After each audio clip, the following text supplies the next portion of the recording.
Game review. Mr. Ryan Betson.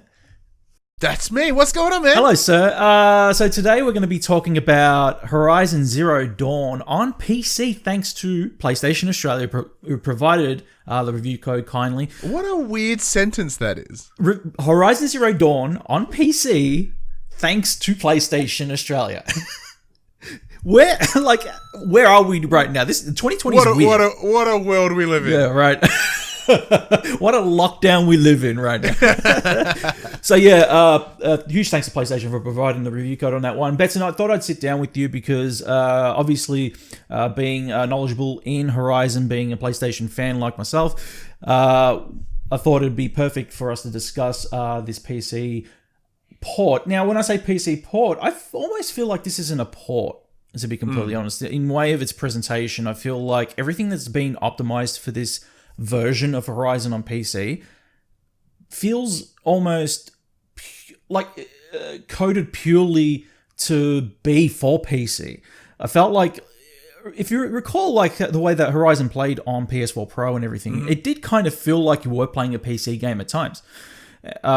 Just purely from some of its presentation points, like more the interactivity of like dialogue between characters. It was pretty stiff at some points, like when you're standing there, straight faced and talking to some of them, and they'd basically be doing the same thing, just like conversing the way they were, kind of like robots or zombies or whatever you want to call it.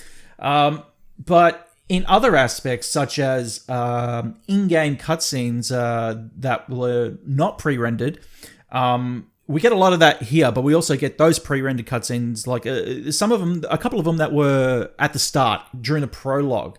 They're still evident, but everything that you experienced on the PlayStation 4 Pro version is on this. Now, given because that was gonna be my question. So, like in terms of there's no additional extra content or anything here. It is literally the complete edition, so the base game plus Frozen Wilds, but moved to PC. So any difference here, we're looking at performance and visuals, right? We are looking at, oh my god, what an improvement, dude. Like, honestly, if you have the graphics card and the CPU for it, it performs astoundingly. I really think, like, I've got the trailer up right now on screen. It's showing the ultra-wide support it has for, like, people who have those ultra-wide monitors as well. But awesome. For myself, I've only got dual monitors. I've been looking to upgrade that as well sometime soon. But in that, saying that, from purely what I've got, I'm only running like on a 1080p BenQ that's like about now 6 years old. But I do have a 2060 graphics card, which I just recently upgraded. Not by choice, to be honest, but it runs so fluid. Like, honestly, I felt like the PlayStation 4 Pro version, as great as it was, this outperforms it tenfold, to be completely honest. Like, if this were to be on PlayStation 5, I believe, like if they said, oh, let's release a Horizon Zero Dawn version for PlayStation 5, it would look like this. Okay. Because I imagine, because you're talking about like a couple $1,000 graphics card here. Correct. So you're looking at a piece of tech that is, 3 times the cost of a PS4 Pro itself. Correct. So understandably, it's going to be staggeringly better. Yeah. Now, for this review, you were contemplating hooking me up as well. Yeah. However, like my PC did not meet the recommended requirements here. Yeah. So, for context, what is the rig that you are playing on? Just for a rough understanding for those that are playing at home. So, first of all, I'll explain that my rig, the current rig that I'm playing it on right now, I'm upgrading this week anyway. But the current, but yeah, at time of review, what were you working on? I'm on an Intel i7 6700K. That's a 4-core with 8 threads, with 2060 RTX NVIDIA. GeForce Super. So it's one of the latest graphics cards that are out there right now, and also 32 gig of RAM. So I've got a bit of a beast of a machine here. Other than the CPU, that's a bit old now, but it still runs. It runs magnificently. It runs so well, dude. I was scared going into this because I remember the graphical fidelity and its presentation and the way that the game looked on PS4 Pro. I was like, man, that is not going to be able to handle it. My PC is going to chug. But yeah, because like even on PS4 Pro, like with its upscaled 4K, it was beautiful. Like with even to this day, it's one of the standout visual games on the platform. Yeah. So. I'm in a similar boat because before I even looked at the specs, I'm like, because I'm running like an old 970, I'm like, there is no way that graphics card's gonna be able to do that, and sure enough, it didn't. So yeah, I actually kind of while I was playing, because as I said, I was gonna so we could share it this review together in full. I was going to have you play some of it as well, but the thing is, I kind of tested each level of graphics, so from low to high to extreme. Mm-hmm. In low, it does look kind of like a janky PS3 game. Some of the lighting and textures are omitted so that it could handle systems of lower specs and everything of outdated hardware. And then you go to medium, and it kind of picks up to where a baseline, an original OG PS4 would be. Mm-hmm. High would probably be where the PS4 Pro is. If you head to extreme quality, it goes above and beyond it, and it looks it looks so good, dude, that I was blown away by just its presentation overall and how detailed everything was coming out on screen, especially for a 1080p display. I was like, man, I can only imagine if I put this on 4K. Yeah, so what's interesting is, as it's very common knowledge at this point, it uses the Decima engine, which is the exact same engine that Death Stranding used. Now, you've recently done the review for Death Stranding on PC. Correct. A much newer game, so ideally it's going to look a lot better. How do they compare compared to, like, we're comparing Sony to Sony here at this point. Exactly, kind of. So how, in comparative to Death Stranding, how is Horizon shaping up? Because this game is, 3 years old before it's even been ported? Yeah. How are we looking? I'd say that Horizon still takes it over Death Stranding in this case. Oh, I love Death Stranding. Don't get me wrong. Death Stranding had amazing presentation, but Horizon just still, even so, it still had the edge over Death Stranding. I believe that because of Death Stranding's desolate areas and its isolated kind of vibe that you get from its overall gameplay, there's not really much to pack in. It's just like it's there, you know what I mean? And the same went for its PC version as well. I think though that with Horizon on PC, you're definitely going to get this feel of like it's almost at home here. Whereas Death Stranding kind of didn't feel like that in a way. Like, I'd even say that it felt even odd on PS4 then, but that's just due to the fact that it's very unique. It's an odd game. Yeah. However you play it, it's going to feel weird. Yeah. So the next thing obviously would be about, so we know it looks good, but that's kind of expected. Yeah. Let's talk about performance. Okay. So this game, there can be a lot going on as you're tackling thunder jaws and etc. Like as they come at you. Now, would you play this with a keyboard and a mouse or the controller? So it's funny that you mentioned that. Last night I went back in again and I tried. So I started with keyboard and mouse to test it out, and it plays great on keyboard and mouse. Uses the the regular WASD for movement and mouse for camera control. Space bar to jump, and mouse triggers for pretty stock setup. Yeah. But I tried something different last night as well. I used an Xbox One controller. Oh, the blasphemy! Yes, that's right. I used an Xbox One controller to play, and it is actually programmed for it. I was surprised. I was like, man, I bet you if I connected this up, it won't even show the buttons. Or no, they programmed it. They included all the Xbox controller. Well, it makes sense because the Xbox controller integration with the PC is obviously there because it's both Microsoft and they're both PC. Yeah. So it would make complete sense that would be accounted for here. Correct. I also hooked up a DualShock 4, and naturally it read it like a DualShock 4 and plays like it would on a PlayStation. So you played this through Steam, yeah? Correct. Yeah, so Steam does have integrated DualShock support now, which is great. Yeah. So you would have ideally a similar result. Correct, yeah. And look, like I said, playing it on a DualShock 4 felt like it was playing on a PS4, but in terms of its performance, because the way you are playing and because it outperforms the PS4 Pro, in some cases, and I'm going to get to frame rate in a second on that. Because it outperforms it, it feels better. Like, it just feels better to play it like that.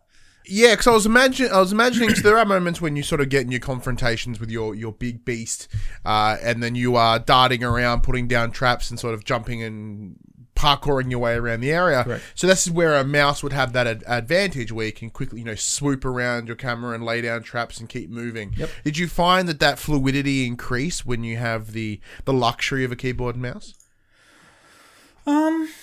Yes, actually, I did. It's funny because now if you tell me what's your preferred way to play Horizon Zero Dawn, I'd say keyboard and mouse. It's funny to say that because I love my DualShock 4. Like, DualShock 4 is honestly my favorite controller on the market. I use it even for when I play my Nintendo Switch, because I got one of those adapters from JB that allows you to do that. But playing it on keyboard and mouse the other night, there's a sense of accessibility that you don't get on your DualShock 4 that you do now. There's a sense of freedom, and that fluidity translates perfectly while having that access on a keyboard and mouse in front of you. Whereas there is some obvious restrictions in terms of the way you play on a DualShock 4 because of camera movement and how slow camera movement can be on console compared to keyboard and mouse. Especially I would translate that from a first-person shooter, so COD players. Yeah, that was PC. Where I thought I was getting at. So with first-person shooters, obviously it's more preferred because you can get that freedom of camera movement is much better. Yeah. And I had a feeling that Horizon would greatly have benefited from that. It does. In order to duck and weave and traverse the environment is the expression I was looking for. It really does, dude, and it translates it really well. So speaking of presentation as well, frame rate has gone above and beyond the PlayStation 4 Pro. So you know how in moments of the game there were in less cluttered areas, in more open areas on the PS4 Pro, it runs smooth. And that was fine, but then it gets to points where the frame rate would drop but lock at 30 frames per second. There's none of that here. So with the Pro, you've got the resolution performance sort of thing, where here it's just both at the same time. It just goes baller, man, and 60 frames per second the entire time, and I'm just like, oh man, this is beautiful. I cannot wrap my head around its overall presentation right now and how broad this game really was on PS4, but now how beautiful in just pure fidelity and presentation it really was. I was grinning from ear to ear playing it last night, man. And I would look, if somebody came to me and said, look, now it's out on PC, but I've got a PS5 or PS4 Pro, what do I pick it up on? PC. Yeah. One thing before, just one quick little thing, because one thing that always changes, and one of the biggest hurdles from, especially going from PC to PS4, or even PC to console, or even possibly the other way, is inventory and menu system. Yeah. Now, are the menus identical here, or have they been sort of tweaked to support PC? There's a couple of tweaks there, but they're mainly from just customization in hardware settings more than anything. Everything else is the same. Cool. So anybody who's played when you bring PC to console, that's the one hurdle that we tend to face. Yeah. Is that there's just it's clearly built for a mouse. Well, this is clearly built for a controller. Yeah. But obviously, it's good to know that it's still as easy to navigate, if not easier, now that you're rocking the mouse. Well, yeah, the UI will change depending on the hardware that you use in the game. So, as I said, if you use an Xbox One controller, it'll register that it's an Xbox One controller. If you use a keyboard and mouse, it'll register that you're using keyboard and mouse. So that's the only sense of UI that will change. But it doesn't change anything, to be completely honest. No, everything that you experienced from the original is in this. So yeah, got anything else? No, you kind of hit all the boxes. So it looks better. Yeah, it plays better. Yep. It just seems better overall. That's a very tough call, because you and I big. We both host PlayStation shows. We do. So our allegiances are very much there. Yeah. But it's hard to confess that. It's hard to admit. It's hard to convey that a PlayStation game published by PlayStation on PC runs better on hardware elsewhere than... Yeah, so I think that's an incredible testament to what Guerrilla Games can do. So normally, the big common consensus around console, especially first-party console studios, is that like they make the game to meet the requirements of said console, and then if they try to skew anything different, it's not going to run as well. Yeah. Clearly, here they've been able to skew to PC the scalability of PC and deliver a quality experience. Yeah. That's impressive, and that says a lot about Guerrilla.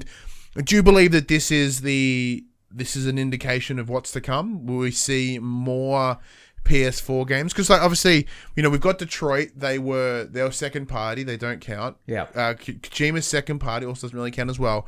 This is the first ever PlayStation first party game to come across in sort of a big scale. Do you think this opens the door to Uncharted, God of War, Last of Us? Right. So there's two things in that. If it's a commercial success and a financial success, if they make money, if they make good money on this release, which I believe they will because it was already like number one most pre-ordered on Steam when it was announced, then, and you know what, I say yes. I'd say that there's a really good chance that they may test it even more with like games like Uncharted 4. We might see the Nathan Drake collection come along with it so that, you get all of them in the one thing. But yes, I believe that we're probably going to see like Uncharted 4 hit PC real soon. This next generation is going to be real telling in terms of, they're obviously going to keep next-gen games exclusive to the PlayStation 5 console, but most of the PlayStation 4 titles that people did not have access to and want to play them in the, the best possible setting and the best possible, presentation overall, if they had the hardware for it, then Sony probably will be more than happy to release older titles that they're not making money on console anymore to PC so they can make money on there. Yeah, because presumably Horizon's made all the money that it could. It's a hits now. It's only like $20 minimum. Yeah, and they're selling here for what, $69? Yeah, it's full price on Steam. So that tells you something, that if people are willing to pay full price for it on Steam, people would still be willing to pay full price on Steam for PlayStation first party titles. So it's really telling, man. And I'll tell you something. I think that they're really going to be looking at that and saying, okay, what sequels are going to be coming out on PlayStation 5? How can we re-release those prequels? And I think PC might be that gateway. So, Betson, where can people find you? Oh, you can find me on the YouTubes at youtube.com/thepopcultures. There you'll be able to see our PlayStation show for the players, the Pop C PlayStation podcast, with a lovely new introduction made by this young man right here. Over there, podcast services, Instagrams, HaggardMC, HUGGARDMC. You probably could call this a crossover episode anyway, because I had Max on earlier for Fairy Tale. Big time combo. Yeah, so I had a For the Players and Dash Gamer podcast crossover today. There you go. But yeah, make sure that you follow. But you can also catch Betson right here on the Dash Gamer podcast as we cross over every 6 weeks now, because Joel's part of the fold now. But I'll see you in a couple of weeks anyway for a regular episode. Yeah, man. Thanks for having me. Thank you for... I'll 100% buy this when my PC is any good. Comes out August 7th, so be sure to pick up your copy. Thanks to PlayStation Australia.